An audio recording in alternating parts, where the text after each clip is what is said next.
Well, good evening, everybody. Yes, we're back in the studio tonight. We safely made it back into the studio. I need to apologize to everybody that tuned in last night. It was an absolutely horrible stream. That did not go well at all. I don't know what was going on with the phone signal. We did make it home safely last night from Lambeau Field. So we're back. We're in the studio. We're here. It was quite entertaining, to say the least. But thank you very much for tuning in, everybody. This is WrestleScope Live 145. Back in the studio, like I said. And boy, we got some stuff to talk about tonight. We've really got some stuff to talk about. But first of all, happy birthday, Blake. How you doing, buddy? So did you go out and did you have some drinks tonight? And no, just kidding. Happy birthday, brother. So why did we go to Lambeau Field? Because it was FC Bayern Munich taking on Manchester City in an international soccer showcase last night.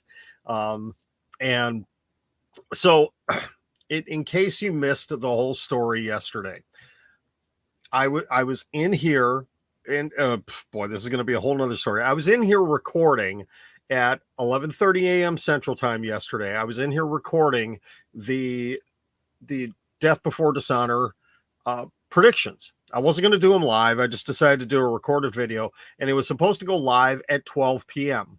yesterday. Come to find out today, it went live at 12 p.m. today. I don't know what happened with StreamYard. This is the second time it's happened where a video that was supposed to go out day of goes out the next day. So I don't know what the heck happened again.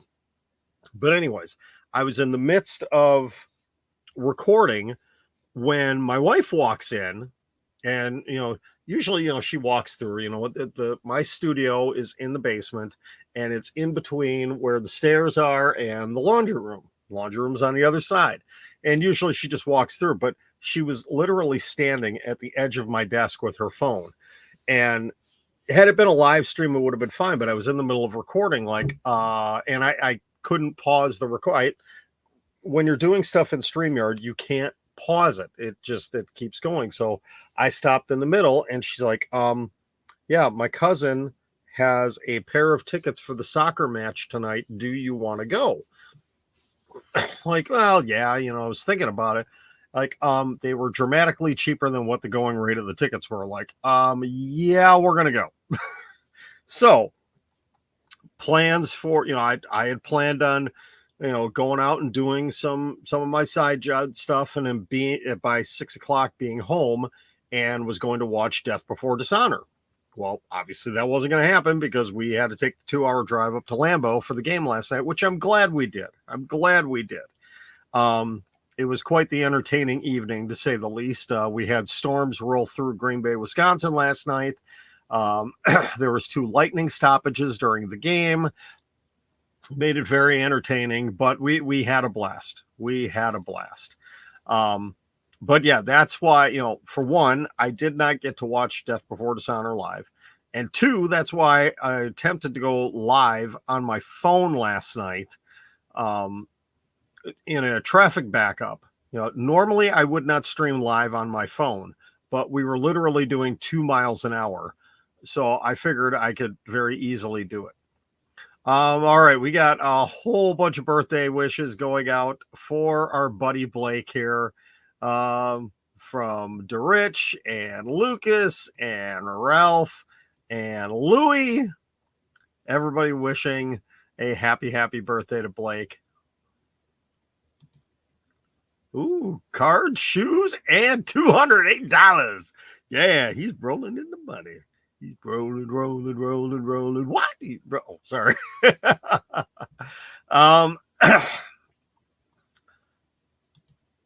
So you got to see it live. That's good. And everything that I've been hearing is it was a great show. But coming out of, oh, wait, hold on.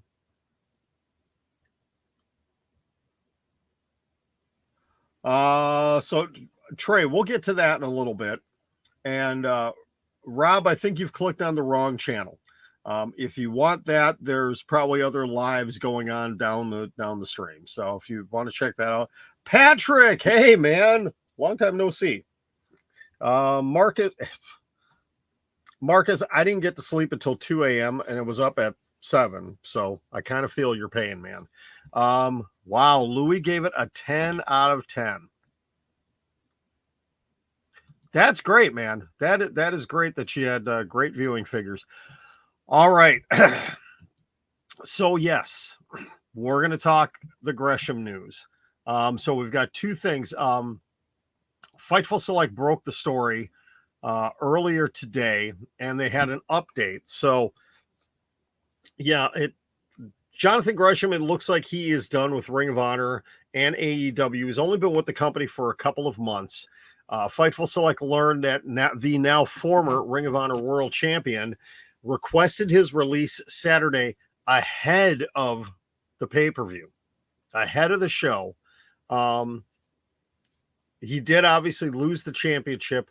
Gresham is stating that there has been a lack of communication between AEW and himself leading up to the weekend. He felt very disrespected by the situation. Among other things, Fightful also learned that the lack of time for the world title match was a tipping point as well. So not having seen the pay-per-view yet, I don't know how long the match was. So I can't speak on that. Fightful was also told that Gresham finally was able to get a meeting with Tony Khan before the show, and he communicated his frustration and he cussed out Tony Khan. Several talent confirmed to Fightful this following the Death Before Dishonor show. Now, prior to signing with Ring of Honor and AEW, Gresham did have interest from New Japan, Impact, and others. Gresham had told Fightful late last year that he was going to stick things out and see where the Ring of Honor brand was going to land, and he felt a sense of loyalty and pride in continuing. Fightful did reach out to Tony Khan and Gresham for responses, and the only thing that they got is they're told from Gresham's side of things that as of the moment, he is quote unquote done with wrestling for the foreseeable future after this month. Gresham came out in his regular entrance gear because he wanted to be himself. He didn't come out with, the octopus mask or anything else last night. And it was clear that it could possibly be his final match. Nothing has been confirmed that Gresham has been granted his request for release. And there have been other former AEW talent that have spoken up about the lack of communication being a point of frustration. Now, there was an update earlier today from Fightful Select on this situation. So the meeting between Gresham and Khan happened and others. There were others involved at about 4 p.m. Eastern time before the pay-per-view. It was admittedly heated, and Gresham was not happy with the direction of booking and his character. It was agreed upon that the context of the conversation would remain private, and details originally didn't seem to emerge from anyone in the room. However, by the time the conversation was over, much of the locker room and staff could physically hear how it went down. Building security was even said to have overheard the conversation. The story from Fightful continues that Gresham had spoken with QT Marshall multiple times over the past few weeks, though briefly, and they heard it went well. It's also noted that Sanjay Dutt was a point of contact as well. The frustration on Gresham's part seemed to be the direction of creative, which ultimately ends with Tony Khan. And that's actually a point of discussion I am going to bring up later. Not being given any answers as a result, Gresham was supposedly told that those decisions had to be run through Tony, and he wasn't able to meet with him until a few hours before the show. The general preferred process is talent speaks to one of the AEW coaches who are in contact then with Tony Khan. If the conversations are about booking, they have to be relayed to Tony Khan, who handles all the booking. The coaches pass on dozens of ideas, either from themselves or talent, to Khan, who is then in charge of making those ideas a reality and deciding if they fit or not. Let's see. Coaches that are involved in some of these things are Christopher Daniels, QT Marshall, and Pat Buck. There have been plenty of situations in which Khan has made efforts to talk directly to talent, although numerous have said it's declined since the Daily's Place era due to the changing of the world and travel in general. Let's see.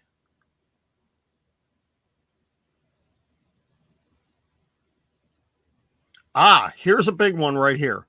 Specifically, Fightful has learned that Gresham was not in favor of turning heel, but that ROH believed there was a bigger picture for that. They're told that the finish had been at least hinted to Gresham, but no word on if he knew before Saturday. So there's obviously some underlying issues here. As AEW has gotten to be back on the road and everything, obviously travel is being involved, so many other things. And I am going to get to all of your comments here. I just want to get through this story. The big thing here is the underlying theme of communication with Tony Khan. And the issue that comes out of this is he taking on too much? Because what this story from Fightful tells us, and it's something we've pretty much all known, is the fact that Tony Khan is the end-all be-all when it comes to creative. Now, people will say, yes, it's the same thing with Vince McMahon, but Vince McMahon had other people that he worked with, and there was a creative staff. Yes, there are coaches in AEW, but the majority of the booking and creative is coming from Tony Khan. And ever since he purchased Ring of Honor, and he's had the multiple injuries that have come about with top stars, Kenny Omega, CM Punk, Bryan Danielson, just to name a few, we have seen the creative on AEW struggle. And now you're trying to relaunch Ring of Honor. We're seeing a lot of problems. All right, let's go ahead and we'll get back into some of these comments here. Yes, Gresham deleted his Twitter account. He did do that.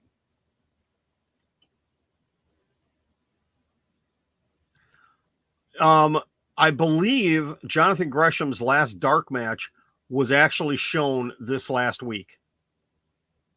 He did have a dark match. An AEW dark match this week. So I don't know if there's another one after that or not. If there is another one, I don't know if they're going to show it. I really don't. Yes, there are people out there calling him a sore loser right now. We don't know the whole story, though. We don't know the whole story. I'm not going to take sides in this because all we know right now is pretty much what we've heard from Fightful Select. And, if you follow them on Patreon, if you read these stories, it's very detailed here. It's not just, Jonathan Gresham went into Tony Khan's office, cussed him out. He wasn't happy. No, there's a lot of detail here. And I do this a lot, but I'm going to do it again. I'm going to give a ton of credit to Sean Ross Sapp and the entire staff over at Fightful Select. They do an amazing job with these stories and these breakdowns and detailing these things. And quite honestly, for people like me, and there's a lot of people like me out there, and some of them that actually have bigger accounts that don't give credit where credit's due, we wouldn't be able to do the job that we do without, people like Sean Ross Sapp, without Fightful Select, without Dave Meltzer and Brian Alvarez, and all these different sites. Yeah, I was shocked when I heard that the match was first. Now, the thinking on this is, and we've seen WWE do this too, you want to put a big match on first to get people's attention when you know you had a main event caliber match as well with the 2 out of 3 falls tag team match. But you easily could have put FTR and Briscoes at the front end of the show too, and had Claudio and Gresham as the main event, because that would have been a pretty incredible way to end the show. Is Claudio Castagnoli finally reaching the pinnacle of his career, being the Ring of Honor World Champion, something that he had tried for years and wasn't able to do. And that moment where William Regal comes down and you just see the emotion from Claudio. Why can't you close the show with that?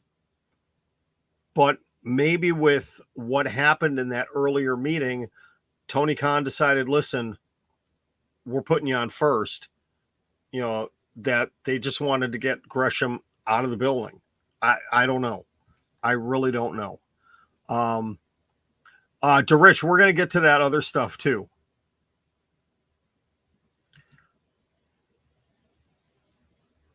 It's a possibility. I don't think so, though. I would think if he goes anywhere, being Jonathan Gresham, he'd go to Impact, because he could be there with his wife. He could be there with Jordan Grace. I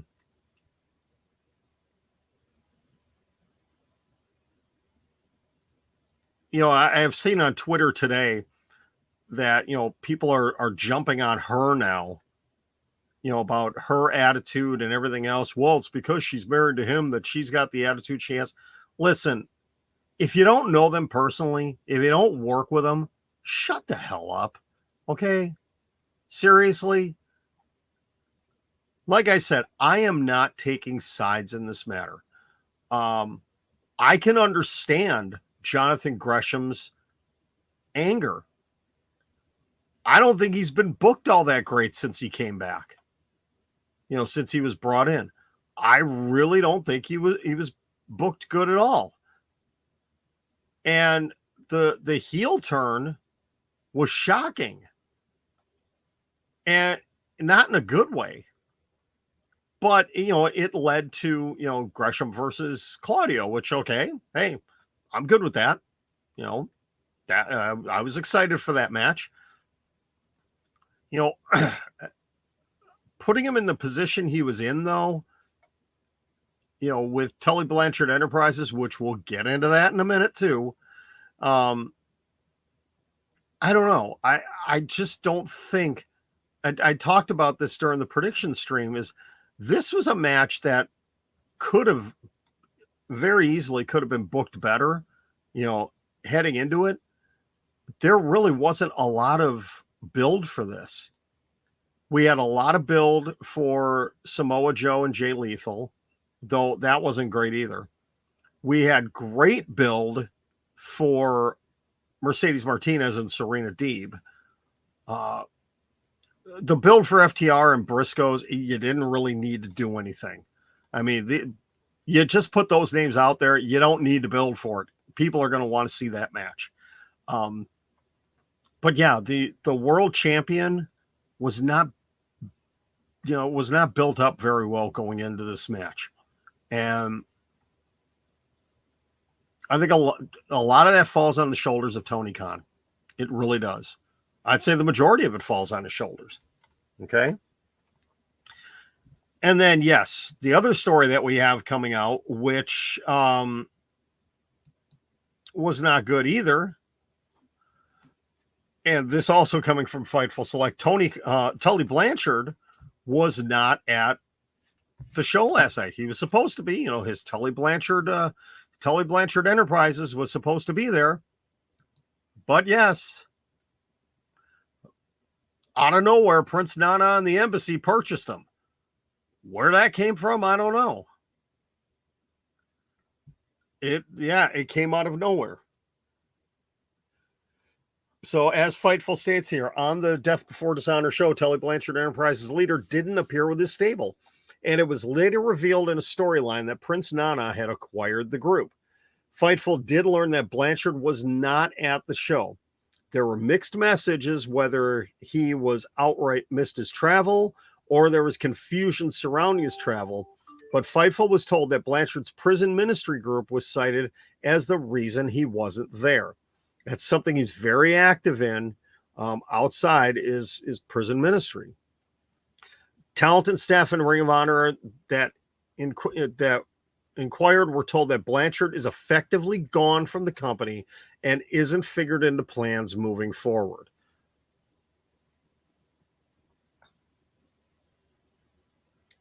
Was this a miscommunication between Blanchard and Tony Khan that he didn't tell him that there was, he wasn't able to make it? What were there travel issues? What was going on? It's not like this show was a surprise to anybody. This has been on the books for months.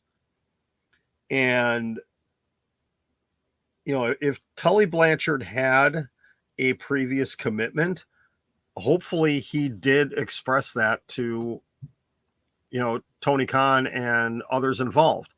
If he didn't, I don't know.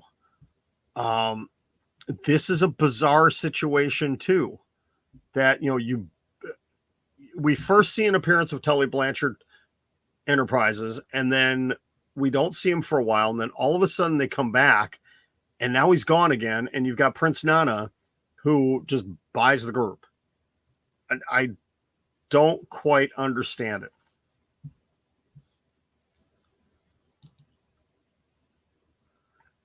Yes. Well, Regal's not going to hold a title, and Bryan Danielson has been injured, but Moxley, Claudio, and Wheeler all have championships.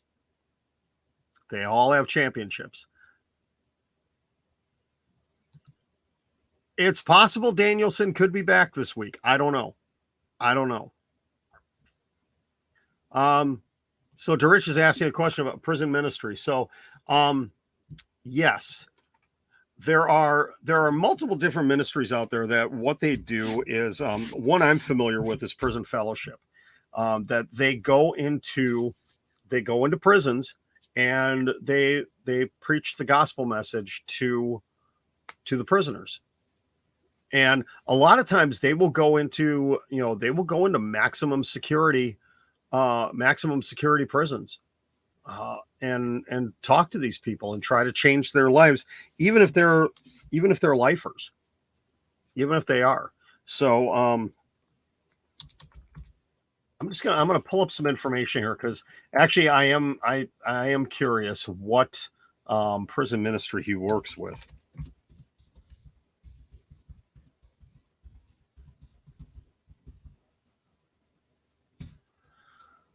Okay. Well, actually, he has Tully Blanchard Ministries. Yeah. Who we are. He wrote here. I'll actually go ahead and share it with you guys here. He rose to prominence, winning World Tag Team titles in the NWA, World Wrestling Federation. Obviously partnered with Arn Anderson, Ole Anderson, Ric Flair is the original Four Horsemen.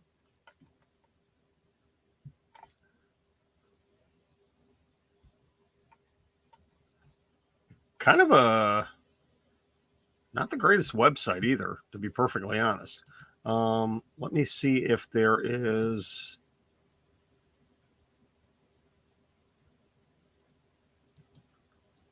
Okay, there's a story here. I want to see if they actually have a better website, because in this day and age, if you can't have a good website, that is a big problem. Oh,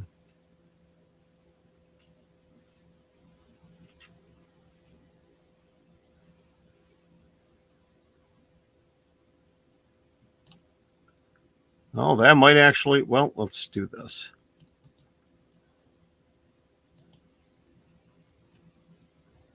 No, that is the website.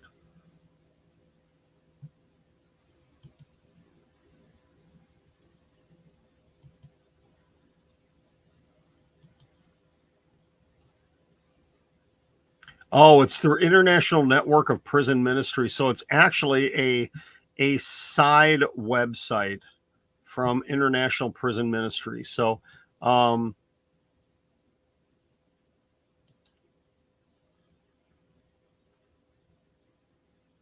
yeah, that hasn't been updated since 2013. So that's why it looks the way it does. Okay, that's kind of interesting. All right.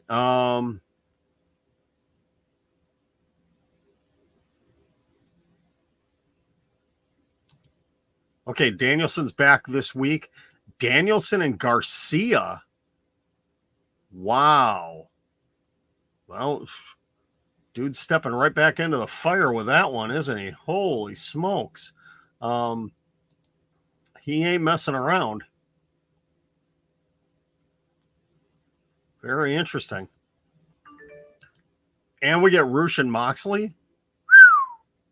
Yeah, they're going big.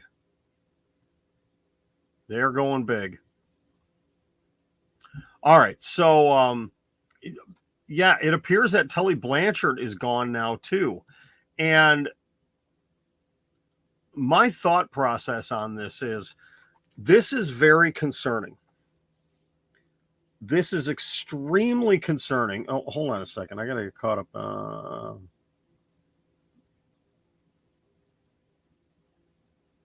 Yes, Patrick, Jonathan Gresham's wife is Jordan Grace, the Impact Knockouts champion.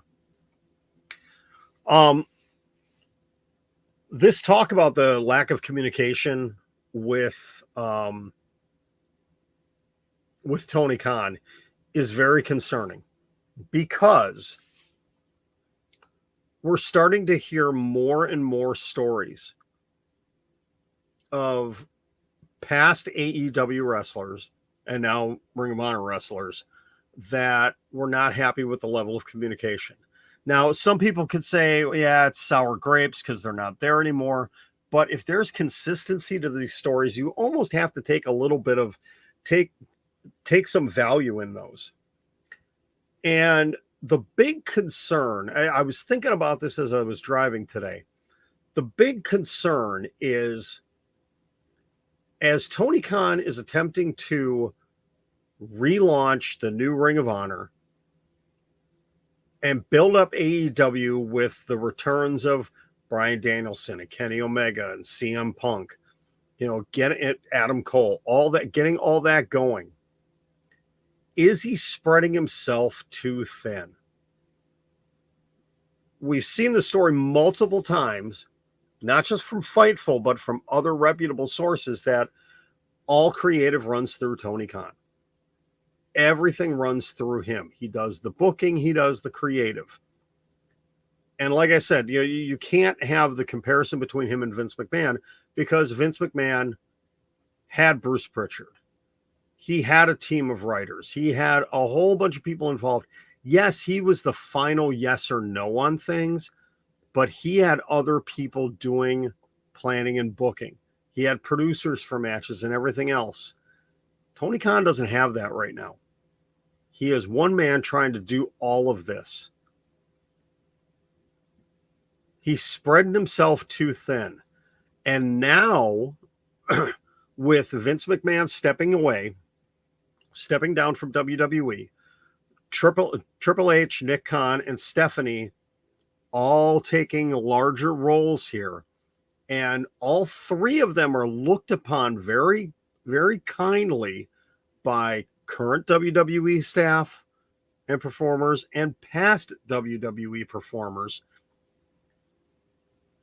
I'm putting a timeline on this. The next 6 to 12 months for Tony Khan are crucial. The next 6 to 12 months for AEW and Ring of Honor are going to show us if they're here for the long haul or not.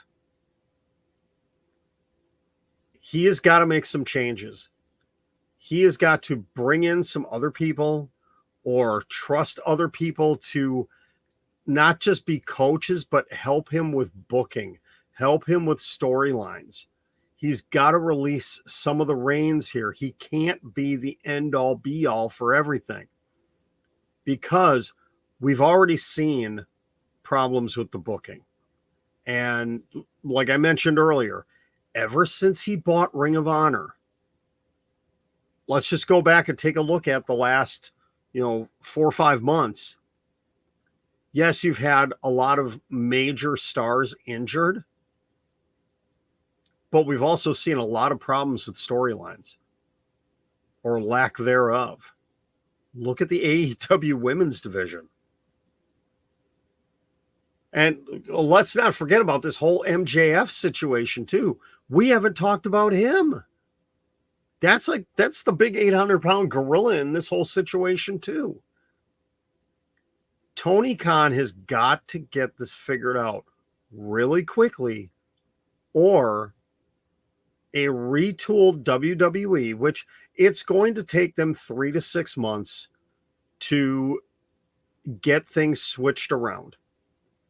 It's not just going to be a flip of the switch where Vince is gone, everything's going to change. Bruce Pritchard is in charge of creative right now, along with Kevin Dunn. Long time Vince McMahon guys. It's going to take time. And are we going to see wholesale changes in the creative in WWE? I doubt it. There will be little things here and there, but it's going to be a slow go. But as WWE is changing, AEW's got to fix themselves, because if Triple H, Nick Khan, Stephanie McMahon get things together and are able to pull, if they're able to get a Bray Wyatt back, if they're able to get a Braun Strowman back, there have been talks when Moxley's contract is up, with Vince gone and Triple H and Stephanie in charge, he could end up going back to WWE. There could be talent that would want to follow Cody Rhodes and head over there. In the 4th year of AEW, which they're in right now, they have got to get things fixed. You've had 3 years to get your feet off the ground. Yes, you had to deal with COVID. You had to deal with no crowds, no live shows out and about. But now you're back, full swing. You've done an amazing job with Forbidden Door. But now they've got to fix the things that are wrong.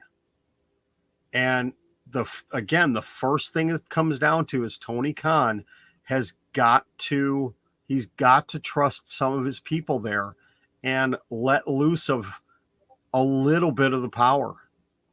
Because if he doesn't, they are quickly going to go to the wayside. And it's not just going to be one company, it's going to be 2, because he owns 2 of them. I don't want that to happen. I want Ring of Honor to be strong, to compete against Impact Wrestling and MLW and NWA. I want AEW to be strong, to be up there competing with WWE, because if all these things work, and I want WWE to fix their creative issues, because if you've got AEW firing on all cylinders, you've got WWE firing on all cylinders, what does that do for the industry? That makes them stronger. Iron sharpens iron. The better they are, the better the competition gets. And at the end of the day, it's better for us as fans. It's better for the performers. And really, it's better for the companies, because it means more money and more eyes viewing the product. That's what was great about really we talk about 83 weeks with the Monday Night Wars. Essentially, you're looking at about 100 to 110 weeks that were absolutely, they weren't the best, but when you had 2 companies battling with each other on a regular basis, and they were bringing out their best, it was like prize fighters just bringing out their best, we all benefit from it. And we could be on the cusp of that right now. We could be not a Monday Night War per se, but we could be on the cusp of two major companies bringing back fans, bringing back the numbers, bringing back positive attention, and one-upping each other every single week just to make it better and better. Who can do better? And I'm not talking, gimmicky crap. I'm just talking about putting the best possible product out there. We're really close to that happening. I'm confident that by the end of the year, we've got 5.5 months left in the year. WWE will have it all together. There may still be some problems, but they're going to fix things. They're going to get it changed. As they phase out the Vince guys and really move towards the future, we're going to see a better WWE. But AEW, Tony Khan has got to be able to keep up with them. And I don't know if he can at this point. He has got to trust guys like Kenny Omega, guys like Bryan Danielson and CM Punk. On the women's side, Britt Baker, Thunder Rosa, women that have been in the industry for a while, Mercedes Martinez and Serena Deeb. Teams like FTR and the Young Bucks, guys like Christian Cage, who's been in multiple companies and has seen multiple different things. William Regal, you've got to trust the people you have and let them have their input. Okay. MJF, nobody's really talking about him. He has gone radio silent. AEW's not talking about it. He's still under contract to them. He's under contract with them for another 2 years. But we don't know where the heck he is. We don't know what's going on. Nobody has. If anybody says they know what's going on with MJF, they're flat out lying, because the only one that knows is MJF. Maxwell Jacob Friedman is the only one that knows what's going on with him. And he may not even know what's going on with himself. Okay? Triple H would definitely sign MJF if the opportunity came. If Tony Khan decided to release him from his contract, Triple H would sign him in a heartbeat, without a doubt. They'd be stupid not to. New gimmick for MJF? No. You bring him in as MJF. You go off that name, you run with it. You absolutely run with it.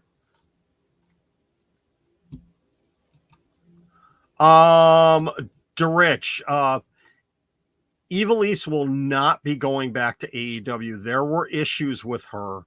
Yeah, she was in a great team with Diamante, but there were issues with her, and that's why she was not. She's one of the very few rare releases by the company during their contract. Yeah, Diamante, I'm not sure what's going. I can't remember the last time I saw her on Dark Elevation. She might be on an appearance by appearance deal right now. That's what it could be. No, Lucas, MJF is still under contract with AEW. He cannot go anywhere else until either one, he's released, or two, his contract expires. And I do not see Tony Khan releasing him. Eric, I believe Bray Wyatt will be back in the WWE before the end of the year. Now that Vince is gone, he will be back. Ralph, no, I have not heard anything about Mr. Kennedy coming back to WWE as a manager. That would be interesting. That would be interesting, because the guy is great on the microphone. Well, I got another one we could talk about here real quick too. We're going to talk WWE here. Max Dupree is no longer part of Maximum Male Models. Well, that sure didn't last long. This coming from Wade Keller of PW Torch. Keller's report indicated that Vince McMahon made the decision a couple of weeks ago to write the former LA Knight out. Sophia Cromwell is portraying Max Dupree's sister, Maxine. Keller said that Dupree was rubbing people the wrong way and wasn't fitting in. Fightful was told that Dupree was unbooked last minute, and people associated with the segment weren't given real concrete information on his status of right now. McMahon had taken particular interest in Maximum Male Models angle, as it was his idea. Mason Mansour were said to have been on board with the angle, but Eli Drake had some reservations about things. McMahon came to the ring to produce the Maximum Male Models debut segment, which is said to not happen often. McMahon had a distinct vision for how Max Dupree would sound and worked with him quite a bit on it, even saying he wanted the character to sound nothing like LA Knight. When Fightful asked around about Dupree, one source indicated that the former Eli Drake ruffled some feathers with a couple of scripts, in that he had challenged what some of the writers had come up with. Another source indicated that the best thing that could possibly happen to Max Dupree was Vince McMahon retiring, because he does still have some supporters in WWE that enjoy his work. There are numerous people in the company that have put over Dupree's delivery. Yeah, that whole storyline was destined for failure. And now it's just, if Eli Drake has ticked off people in WWE, he's done. He's done.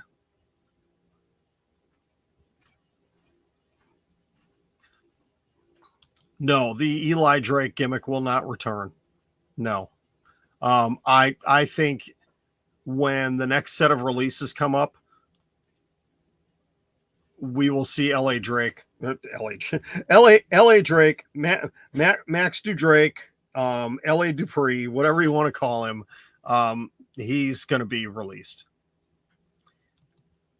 Yes, Edge is returning tomorrow night. It is confirmed he is going to be at Madison Square Garden, and he will be returning tomorrow night. Hi, Abby. How are you tonight? Oh, we get a special appearance tonight from Positive 2, the little Positive. You have anything you'd like to say to the viewers? No. No? Can you say goodnight? Can you say goodnight to him? Can you wave? Can you wave to him? No? No. All right. Good night, buddy. Love you. Love you too. The rare special appearance of Positive 2. You don't get that very often. Yeah, I get the feeling with Vince McMahon retiring, we're going to see certain things disappear very quickly. Another one that's probably going to go to the wayside very quickly, the 24/7 championship. The 24/7 championship is going to be gone. And one person I would be very concerned about is R-Truth. If anybody was truly, truly upset about Vince McMahon retiring, it would be R-Truth. Because Vince McMahon absolutely loved him. It's been very well known that he absolutely loved R-Truth. He thought he was the funniest guy on the roster. Would do, that's why he was given so many different spots and so many different things. Now, Ron Killings is an amazing talent. He's just an amazing comedic talent, great wrestler still, fantastic on the mic. Just he can just draw in the crowd like nobody else. But with Vince McMahon gone, are they still going to utilize that comedy character? I don't know. I don't know. I don't want to see him gone. I love it when, you know, we need those laughs. We need those laughs from R-Truth. When he does stuff, you know, his recent run of, you know, how he's, well, you know, he was a marriage counselor, he was a tag team counselor, you know, he was a divorce attorney, he was a, you know, he was a marriage officiant, you know, so many of these other things. Keep it going. Keep it going. But it might be time for the 24/7 title to go away. When it officially jumped the shark for me this past week, when Alexa Bliss, for what, about 15 seconds, was the 24/7 champion. I'm sorry. When she's thrown into that and she's given that title for that short period of time, it jumped the shark. It's time for it to go away.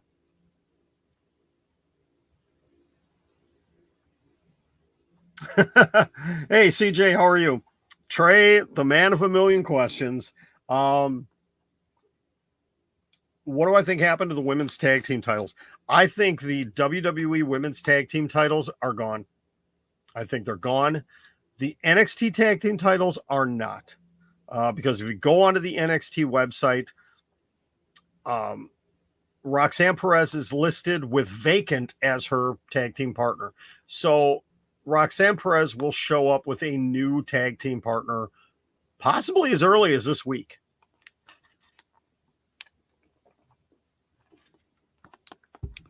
I'm not sure. It could be a couple more weeks. Does anybody know? Are they still taping NXTs? Or is NXT live every week now? I know there was a stretch of time there where they recorded like 3 or 4 shows in a row. Are they still doing that, or are they live every week now? I don't know. I thought they were still, you know, taping multiple shows in a row. So it could be a few more weeks before we see. Oh, CJ says NXT is live. Okay, thank you. No, this is, well, technically it's from Dunkin', but it's actually from Baskin Robbins Dunkin' Donuts. It is their Tiger Milk bubble tea. They only have it at the Dunkin' Donuts that have a Baskin Robbins connected to them. So not every Dunkin' Donuts has. So, DeRich, thank you very much, my friend. Always glad to have you in here. While you're still here, I want to tell you guys, it is day 145 today. 150 is coming up on Friday. Make sure you tune in Friday night. I know a lot. Oh, wait, he's here. He's here. The positive one. Positive 2 was just in here. Positive 1, as tired as he is, we did not get home until 1:30 this morning. He was out. He was out running the street. Wait. Oh, we're going to lose TikTok here. Hang on. I got to fix this. I don't know how we're going to do this. Oh, boy. This could get ugly. TikTok, we may end up losing you guys. I'm sorry. I got to figure out how to prop this thing up to get it to work. Oh, wait. We're going to MacGyver this. We are going to MacGyver this. And I think it might work. I think we may have it. Nope, those 2 bottles are not the same size. I don't know if it's going to work. Oh, dear. Put this in. Oh! There goes TikTok. Oh. Put the fireball under it, maybe? I don't know. Nope. You know what I'm going to have to do? I'm just going to have to hold it. All right. Hi. Have anything you'd like to say to the your faithful nation here, the WrestleScope Positive One Nation? Hi. A man of a million words. All right. Good night, buddy. Love you. All right. Yep. We're going to have to hold the iPad for right now because I didn't charge it. And I'm going to, I need a new lightning cable too. This one is starting to get frayed. That's not good. All right. So hold on. I got to see if I can. hold this in a way. There we go. So you on YouTube are going to see my arm over here. TKG, thank you very much. I greatly appreciate that. So anyways, back to what I was saying. You're going to want to tune in on Friday night. Now, I appreciate all of you guys and ladies that are in here every single night with me, but you are definitely. How did I send myself likes on TikTok? That's interesting. You're going to want to tune in on Friday night for 150. I've got a special announcement I'm going to be making on Friday night. So you definitely want to tune in, and I will, I'm going to make sure that I actually schedule this in advance so you all know when it's going to be on. Probably will be one of those 10 o'clock ones, 10 p.m. Central Time after Rampage. No, it has nothing to do with drinking. It has nothing to do with drinking. Okay, let's get to a couple of things here, and I'm actually going to wrap this up pretty soon.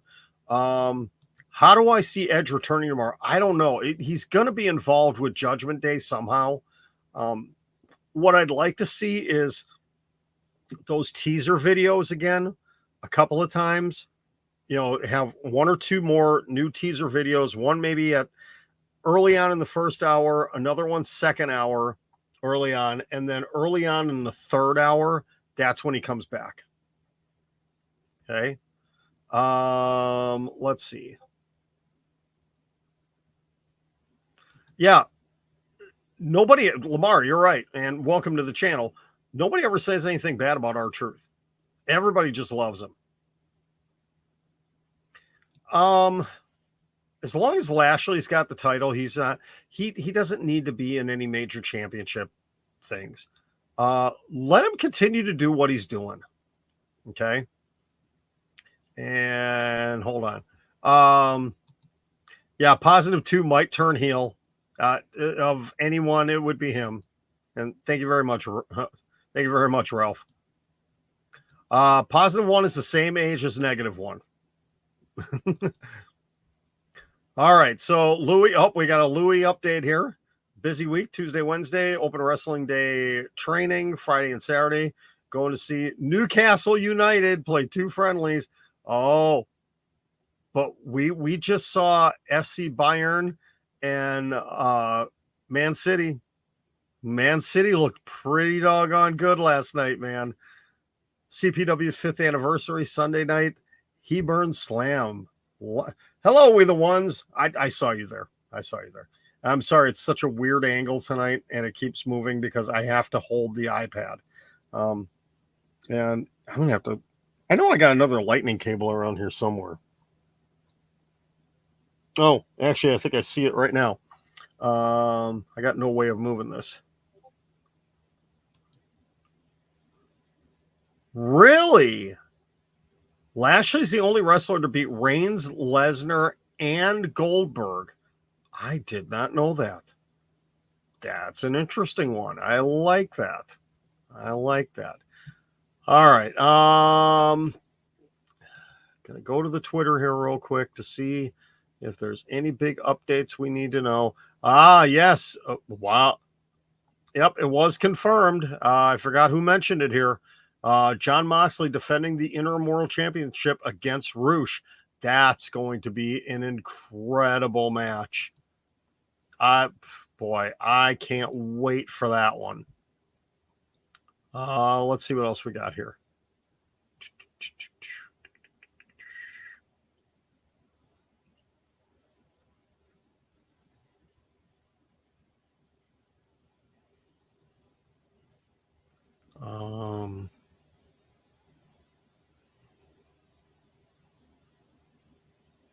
I'm still shocked that Dalton Castle and the boys won last night.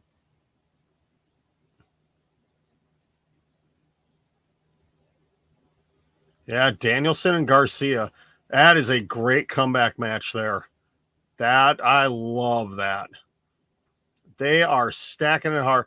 And don't forget, Ricky Starks defending the FTW Championship against Danhausen. Danhausen.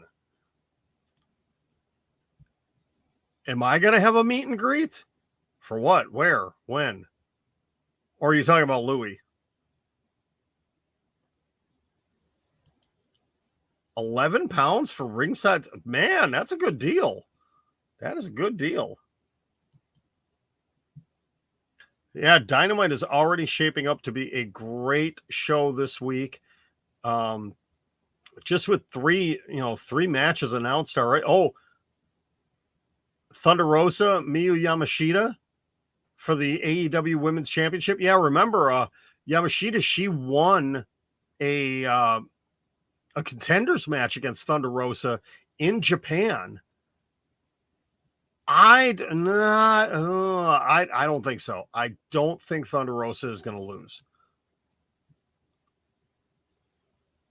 I don't think she will lose. Oh, and we got see, I don't like this. They announced Tony Nese and Smart Mark Sterling in a handicap match against Swerve Strickland. Why do you need to keep having a comedy character like Smart Mark Sterling involved in things? No, no. Absolutely not. I don't agree with that at all. That's bad booking right there. It really is. That's really bad. I'm going to call a spade a spade. It's bad booking. Who do I think beats Thunder Rosa? I don't know right now. I really don't know right now. I want to see her get some really impactful wins. And this, she got a really good win against Serena Deeb. If she gets a solid win this coming week, that's going to be good. That's what they need to start doing, is building her up. Actually, you know who I could see beating her? Jade Cargill. They are going to do with Jade Cargill what the WWF did with Ultimate Warrior. She is going to come up with the secondary title, per se, and she will challenge Thunder Rosa. She will hold both belts, but then she will have to relinquish the TBS championship. I think that's what's going to happen. I think Thunder Rosa is going to hold on to the belt until Revolution. Or no. Full Gear. Jade Cargill will beat her at Full Gear for the championship. I'm calling it now. I'm calling it right now. All right, let's see. Okay, I want to share this one because I thought this was a super cute tweet and a super cute picture from Natty. I saw this one today. Actually, this was from last night. Oh, actually, she tweeted this morning. This is a picture from last night. I love this one.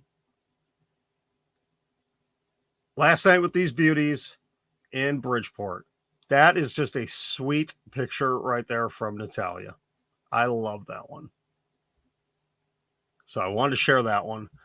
And we got to do it. Well, we'll see. Is there anything worthy today?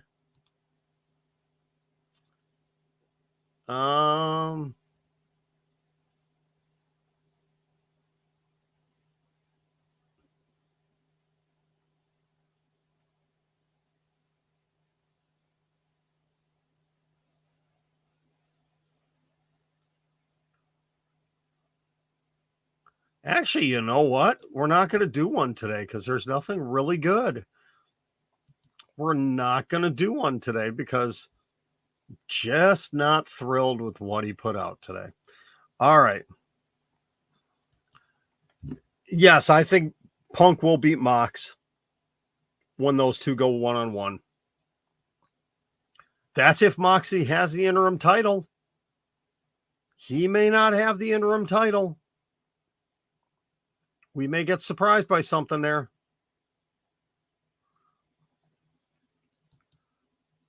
No, they did that match last week as the final blow off, and it wasn't a blow off. It was just a match that blew.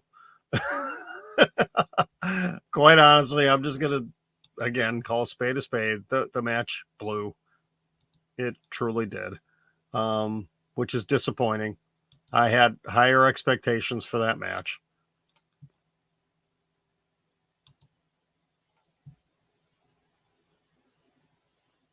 All right. I am going to get out of here. Thank you very much for tuning in. I'm sorry about TikTok. You guys I'm moving around all over the place. And yes, that's a roll of toilet paper down there. I'm not going to explain why it's there. You're getting to see more than you need to in the office here. So, yeah, that's all for tonight. I will be on tomorrow night. I don't know for how long tomorrow night. We'll see. I got to see how things are going. But again, please, if you aren't able to watch it all this week, please make sure you tune in on Friday night for day 150. No, there's not going to be any special guests, anything like that, but I am going to have an announcement on Friday night. So you want to make sure you tune in. All right. Have a great night, everybody. Thank you very much. Hopefully it's going to be a wonderful week for everybody. This weekend just blew by and now right back into the week again. So that's all for tonight. Thank you very much. I will talk to you guys tomorrow night.